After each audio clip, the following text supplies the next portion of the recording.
Hello दोस्तों, नए blog में आपका स्वागत है। जैसे कि जॉब सीरीज़ में बात कर रहे हैं कि फ्रेशर जॉब कैसे ढूंढ सकते हैं हिमाचल प्रदेश बद्दी पहुंचकर। तो ये जॉब सीरीज़ का चौथा वीडियो है। तो यदि पूरा वीडियो देखना हो तो जॉब सीरीज़ के फर्स्ट पार्ट से आप देखेंगे, first, second, third, then fourth, तब आपको समझ में आ जाएगा कि आप हिमाचल प्रदेश बद्दी पहुंचकर यदि फ्रेशर हैं, B pharm, D pharm, M pharm और बीएससी भी, तो जॉब आप कैसे ढूंढ सकते हैं। तो आज के इस वीडियो में डिस्कस करने वाले हैं कि प्रिपरेशन बिफोर इंटरव्यू। इंटरव्यू में जाने से पहले कौन कौन सी तैयारी करनी चाहिए, उसके बारे में स्टेप बाय स्टेप जानकारी दूंगा डिटेल में आप लोगों के लिए, जो आपके लिए काफ़ी फ़ायदेमंद होने वाला है। तो पहला पॉइंट है, सबसे पहले resume and qualification of document पहला है। तो रेज्यूम आप काफ़ी अच्छी तरह बनाएं, मतलब 1 पेज या 2 पेज का होना चाहिए, ज़्यादा पेज का लंबा लेंदी रेज्यूम ना बनाएं। जो ज़रूरी इम्पोर्टेंट जानकारी है वही लिखें। और एक बात ध्यान बिल्कुल दें, जो आपको पता है वही चीज़ रेज्यूम में मेंशन करें। जो आपको पता नहीं है फिर भी आप रेज्यूम में मेंशन कर दिए हैं, लिख दिए हैं, और इंटरव्यू में वो क्वेश्चन पूछ लिया इंटरव्यूअर ने और आप जवाब नहीं दे पाए, तो समझ जाइए आपका इंप्रेशन वहीं ख़राब हो जाएगा। आप वहीं पर मान के चलो रिजेक्ट हो गए, आपको डेफिनेटली वो सेलेक्ट नहीं करने वाले हैं। तो जो आपको पता नहीं है वो कतई मेंशन ना करें रेज्यूम में। रेज्यूम छोटा और बहुत अच्छा बनाएं। ऑनलाइन देखेंगे बहुत सारे रेज्यूम के फॉर्मेट आपको मिल जाएंगे ईजिली आज के टाइम में। तो थोड़ा मेहनत करें रेज्यूम में, देखें 20-30 रेज्यूम, 40 रेज्यूम, जो आपको सूटेबल लगता है, अच्छा लगता है, तो उसके अनुसार आप रेज्यूम बना सकते हैं। तो रेज्यूम आप काफ़ी अच्छा बनाएं, छोटा लेकिन काफ़ी बेहतर रेज्यूम बनाएं। तो क्या करना है, इंटरव्यू देने के लिए जाएंगे। मान लीजिए आप एक ही कंपनी में इंटरव्यू देने के लिए जा रहे हैं, लेकिन फिर भी अपने साथ 4-5 रेज्यूम की कॉपी लेकर ज़रूर जाएं। और साथ ही क्वालिफ़िकेशन, जो भी क्वालिफ़िकेशन की फ़ोटोकॉपी है वो भी आप लेकर ज़रूर जाएं। इसकी भी 1 या 2 सेट ज़रूर रख लें अपने साथ, क्वालिफ़िकेशन की फ़ोटोकॉपियाँ। उसके बाद बात करें, दूसरा जो पॉइंट है कंपनी प्रोफाइल। कंपनी प्रोफाइल बहुत इम्पॉर्टेंट रोल प्ले करता है जब आप किसी भी कंपनी का इंटरव्यू देने के लिए जा रहे हैं। मैं इसलिए बता रहा हूँ क्योंकि कंपनी प्रोफाइल से पता चलता है कि कंपनी में दवाई बनती है तो वो सॉलिड डोजेज फॉर्म के लिए है, टैबलेट, कैप्सूल वहाँ पर बनता है, या फिर लिक्विड डोजेज फॉर्म के लिए है वहाँ पर है, या सेमी सॉलिड जैसे ऑइंटमेंट बनता है, या फिर इंजेक्टेबल प्रिपरेशन, वहाँ पे इंजेक्टेबल प्रिपरेशन बनते हैं। तो आपको ये चेक कर लेना है वहाँ पर क्या बनता है, सॉलिड बनता है, लिक्विड बनता है, सेमी सॉलिड बनता है, इंजेक्टेबल प्रिपरेशन बनता है। यदि सॉलिड बनता है वो वहाँ पर टैबलेट और कैप्सूल बनते हैं। तो आजकल इंटरनेट पे कंपनी प्रोफाइल की सारी डिटेल लिखी हुई रहती है कि वो किस तरह के प्रोडक्ट बनाते हैं। तो पहले आप पता ज़रूर कर लें कि इन चारों में, क्योंकि सबके अलग अलग प्लांटों ने अलग अलग मैन्युफैक्चरिंग होती है, तो किस चीज़ के लिए वो रिक्रूट करने के लिए आए हैं। सॉलिड प्लांट के लिए आए हैं, वहाँ पर टैबलेट कैप्सूल बनता है, लिक्विड बनता है, या क्या बनता है। तो यदि सॉलिड बनता है वहाँ पर, तो सॉलिड में क्या बनता है, टैबलेट बनता है या फिर वहाँ पर कैप्सूल बनता है, टैबलेट बनता है या फिर कैप्सूल बनता है। उसके बाद टैबलेट बनता है तो टैबलेट में कौन से प्रोडक्ट बनते हैं, एंटीबायोटिक बनते हैं, पैरासीटामोल बनता है, क्या बनता है, किस तरह की दवाई बनती है, वो भी आप जानकारी ले लें डिटेल में, मतलब वेबसाइट पे लिखा रहता है तो उसे आप पढ़ लें, उसके अनुसार आप तैयारी करके जाएं। तो ये आपके लिए फ़ायदेमंद रहेगा। दूसरी और एक बात, यदि आप जा रहे हैं इंटरव्यू देने के लिए कंपनी में, तो मान लीजिए आप सॉलिड में ही जा रहे हैं, टैबलेट में ही जा रहे हैं, तो टैबलेट में भी बहुत सारे सेक्शन होते हैं। टैबलेट मैन्युफैक्चरिंग में जा रहे हैं तो उसमें आता है, टैबलेट में जाएंगे तो सबसे पहले आता है ग्रैनुलेशन डिपार्टमेंट, जहाँ ग्रैनुल बनते हैं। उसके बाद कंप्रेशन डिपार्टमेंट, उसके बाद कोटिंग डिपार्टमेंट, यदि कोटिंग होती है टैबलेट की। उसके बाद पैकिंग डिपार्टमेंट, जो मोटा मोटा मैंने बता दिया। 4 अलग तरह तरह के डिपार्टमेंट होते हैं। तो आपको ये तैयारी करके जाना है। वो किस डिपार्टमेंट में रिक्रूटमेंट है वो आपको आइडिया शायद नहीं लगेगा, लेकिन कहीं कहीं एडवर्टीजमेंट में वो मेंशन भी करते हैं कि उन्हें टैबलेट में ग्रेनुलेशन सेक्शन में चाहिए या फिर कंप्रेशन सेक्शन में चाहिए, कोटिंग में चाहिए या पैकिंग में चाहिए। उसमें एक्सपीरियंस कैंडिडेट के लिए भी मेंशन करते हैं। और फ्रेशर यदि आप हो और आपको एक्सपीरियंस नहीं भी है, फिर भी आप तैयारी करके जाएं किसी एक पर्टिकुलर डिपार्टमेंट में, ज़्यादा बेहतर होगा। या कंप्रेशन की तैयारी करके जाएं, या ग्रेनुलेशन के विषय में तैयारी करके जाएं, या कोटिंग के विषय में तैयारी करके जाएं। पैकिंग का तो उतना आइडिया नहीं रहता है फ्रेशर्स को, तो उसकी वो तैयारी नहीं कर सकते हैं। जो बुक में नॉलेज है वो डिटेल आप पढ़ के जाएं, किसी एक को पकड़ के जाएं तो ज़्यादा फ़ायदेमंद होगा।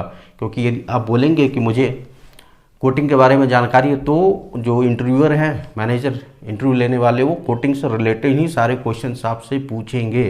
तो यदि आप आंसर कर पाओ उसका अच्छी तरह, फ्रेशर हो फिर भी, तो आपसे इम्प्रेस होंगे तो डेफिनेटली 100% चांसेस है आपका सिलेक्शन होने का। तो इन सब बातों का ध्यान जरूर रखें जब भी आप इंटरव्यू देने के लिए जाते हैं। तो उसके बाद है तीसरा है dress and saving.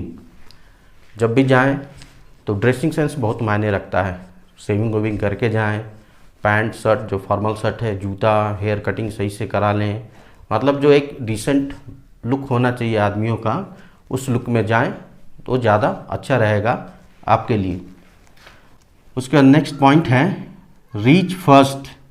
Reach first का मतलब क्या है, ये बहुत ज़रूरी है। बहुत लोग छोटा सा वो ध्यान नहीं देखते हैं। मतलब सबसे पहले पहुंचना है जहाँ पर इंटरव्यू हो रहा है। कोशिश करें आप अपने घर से, डिपेंड कर लें कि इंटरव्यू कितनी दूरी पर हो रहा है, फिर भी आप कोशिश करें। जैसे इंटरव्यू 9 बजे से, जो एचआर वाले हैं 9 बजे आ जाते हैं रिज्यूम कलेक्ट करने के लिए, तो आप जितनी जल्दी वहाँ पहुँच सकें वहाँ पर कोशिश करें। 7 बजे 8 बजे घर से सुबह ही निकल लें आप 6 बजे तैयारी करके। क्योंकि इसमें ये देखा गया यदि आप लेट पहुँचेंगे तो आपने रिज्यूम लेट दिया तो आपका नंबर आया 80वां नंबर आया, 90 नंबर, 100 नंबर, 100 लोगों के बाद, 150 लोगों के बाद, ज़्यादा भीड़ हो 200 लोगों के बाद, तो ज़्यादा लेट हो गया तो कभी कभी आपका नंबर ही नहीं आएगा इंटरव्यू के लिए, सुबह से शाम हो जाएगा।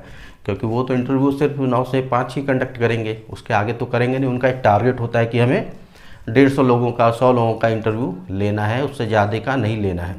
और यदि पहले पहुँच के आप रिज्यूम पहले देते हैं तो चांसेस 100% आपका इंटरव्यू होगा ही होगा। दूसरा क्या है, इंटरव्यू आपका जल्दी हो जाएगा। आप रिज्यूम देंगे 9 बजे और मान के चलिए 10-11 बजे तक आपका इंटरव्यू, या हार्डली 12 बजे के अंदर 100% इंटरव्यू हो जाएगा। तो इसमें क्या है, जो आप बैठे रहते हैं, आपने लेट कर दिया, 40 नंबर है इंटरव्यू का, दोपहर के बाद इंटरव्यू हो रहा है, तो थोड़ा मेंटल स्ट्रेस भी बढ़ता है बैठे बैठे कि इंटरव्यू में क्या पूछा जा रहा है, क्या हो रहा है, नहीं हो रहा है। जितना डिले होता है, जितना जल्दी हो जाएगा तो उतना ज़्यादा ही रिलैक्स रहेगा आपके लिए, और 100% आपका इंटरव्यू होगा ही होगा उस डेट में। तो सबसे पहले पहुंचने की कोशिश करें। फर्स्ट पहुंचिएगा, फर्स्ट जॉब अपॉर्चुनिटी आप ही को मिलेगी। नेक्स्ट है इंग्लिश। इंग्लिश मैंने इसीलिए लिखा है क्योंकि जब आप इंटरव्यू देने के लिए जाएंगे तो इसका बहुत ज़्यादा इम्पैक्ट है, खासकर भारत में, इंडियन सोसाइटी में। यदि इंटरव्यूअर साउथ इंडिया के रहने वाले हैं तो हिंदी उनकी थोड़ी वीक होती है। यदि इंग्लिश में सबसे पहले पूछा जाता है tell me about yourself, आप अपने बारे में बताएं। तो जो भी आप 2 मिनट 3 मिनट बताएंगे आप अपने बारे में, खासकर यदि अंग्रेजी आती है आपको, थोड़ी बहुत भी आए लेकिन आनी चाहिए, एक्सेलेंट होने की ज़रूरत नहीं है, आती है, और इंग्लिश में आप अपने आप को डिफ़ाइन करते हैं तो उससे वो काफ़ी इम्प्रेस होंगे। और इंग्लिश में थोड़ा आंसर भी करते हैं आप, उससे भी काफ़ी ज़्यादा इम्प्रेशन पड़ता है।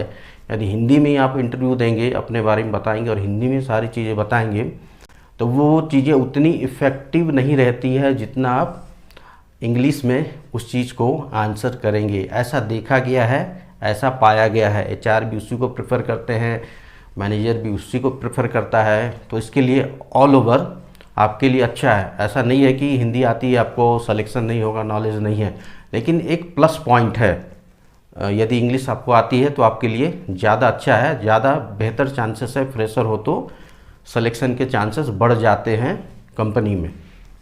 अगला पॉइंट है डिपार्टमेंट वाइज प्रिपरेशन।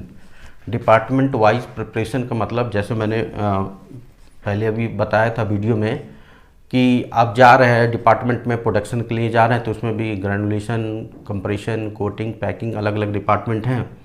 लिक्विड भी जाएंगे, उसमें भी ऐसा ही है, सेमी सॉलिड में भी ऐसा ही है। तो उसके अनुसार जिस पर्पस के लिए वो इंटरव्यू ले रहे हैं, तो उसके अनुसार आप तैयारी करके जाएं, पढ़ के जाएं डिटेल में, तो आपके लिए ज़्यादा यूज़फुल रहेगा, फ़ायदेमंद रहेगा।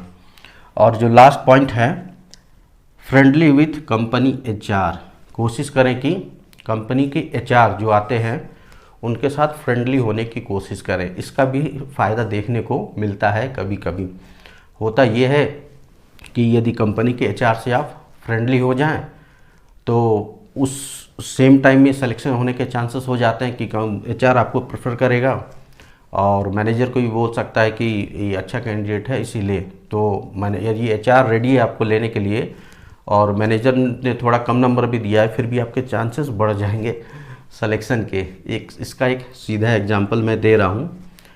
बहुत साल पहले की बहुत पुरानी स्टोरी बता रहा हूँ मैं कि एचआर जब रिज्यूम कलेक्ट कर रहा था, एचआर में 2-3 लोग आते हैं, एचआर डिपार्टमेंट में 2-3 लोग आते हैं, तो एचआर का जो रिज्यूम कलेक्ट कर रहा था वो कहीं फ़ोन पे बात कर रहा था। तो फ़ोन पे बात कर रहा था वो था बेसिकली उत्तराखंड का, नैनीताल तरफ के रहने वाला, और जो लड़का रिज्यूम दे रहा था वो भी उत्तराखंड का ही था, नैनीताल तरफ का रहने वाला। तो उसकी भाषा से वो समझ में आ जाता है कि उसी तरफ का है। तो फ़ोन होने के बाद उसने उसी भाषा में एचआर के उस बंदे से बात किया, तो उसे पता चला कि वो भी नैनीताल का है, जो इंटरव्यू देने के लिए लड़का है वो भी नैनीताल का है। तो लोकल भाषा में बात होने लगी। तो इससे क्या होता है, वो उसका वो रेफरेंस ज़रूर देगा, पता चल जाएगा कि वो मेरे ही तरफ का है, उत्तराखंड का है, प्लस मेरे ही ज़िला का है। तो कोशिश करेगा कि उसकी कंपनी में उसका सिलेक्शन ज़रूर हो जाए, जॉब ज़रूर लग जाए, क्योंकि अपने लोगों का जॉब लगाना हर कोई चाहता है प्राइवेट कंपनी में। तो इसका एडवांटेज देखने को मिलेगा। या फिर उस इंटरव्यू में उसका सिलेक्शन नहीं हो पाए तो फिर कभी निकलता है पोस्ट उसमें 1 या 2 पोस्ट या कुछ ऐसा, तो एचआर का कॉन्टैक्ट नंबर है आपके पास, तो फ़ोन में यदि कांटेक्ट में रहेंगे तो डेफिनेटली वो कॉल कर लेंगे आपको कंपनी में इंटरव्यू देने के लिए। तो कंपनी में यदि इंटरव्यू देने के लिए कॉल कर लेते हैं, अच्छा इंटरव्यू जाता है, तो आपके बाद में भी उस कंपनी में सिलेक्शन होने के चांसेस बढ़ जाते हैं। तो कोशिश करिए कंपनी के एचआर वाले लोगों से मिलना जुलना, अच्छा रिलेशन रखें उनसे। तो ये आपके लिए काफ़ी फ़ायदेमंद रहेगा, उस समय के लिए नहीं, आने वाले फ्यूचर के लिए भी। तो ये थी सारी जानकारी कि आप इंटरव्यू के पहले कौन कौन सी तैयारी करना चाहिए और क्या क्या ध्यान रखना चाहिए। आई होप ये इन्फॉर्मेशन अब तक का आपको पसंद आया होगा। इसी तरह का इन्फॉर्मेटिव वीडियो आप लोग के साथ शेयर करते रहूँगा इस चैनल पर। इस चैनल पे बने रहना चाहते हैं तो इस चैनल को आप सब्सक्राइब भी कर सकते हैं।